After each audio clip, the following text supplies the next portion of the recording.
We know that foreign interference is something that's very serious, something that Canadians are worried about. We want to defend our democracy. We want to make sure that our democracy is free from foreign interference. We also want to make sure that everyday Canadians can live their lives without the threat or harassment of a foreign government. So we had called for this public inquiry. The Liberals had said no. We were the first political party to call for it, and now we've got the report.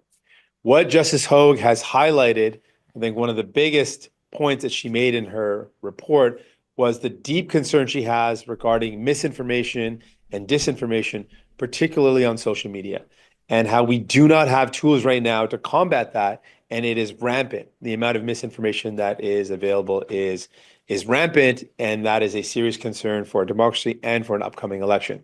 And so that is a concern that was highlighted by Justice Hogue. What about I think CTV that News? concern is also exacerbated by the leader of the Conservative Party's decisions and his actions. Pierre Poilievre has accepted the endorsement of Elon Musk, someone whose platform is also one of the worst actors in a lot of ways around misinformation and disinformation.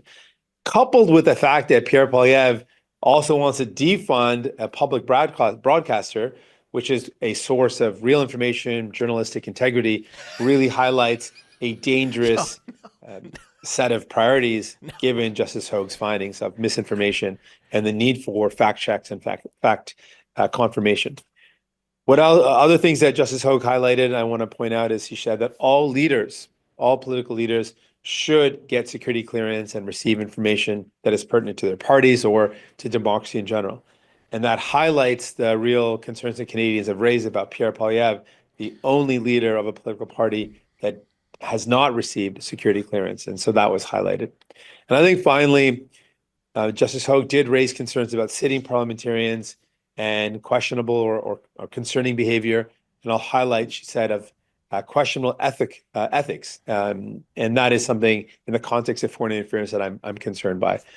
Ultimately, what we want to see is now the recommendations that Justice Hogue has made be implemented. I've instructed my party, my national director and team to follow all of the recommendations as it relates to political parties so that we're doing our part. I encourage other political leaders to do the same.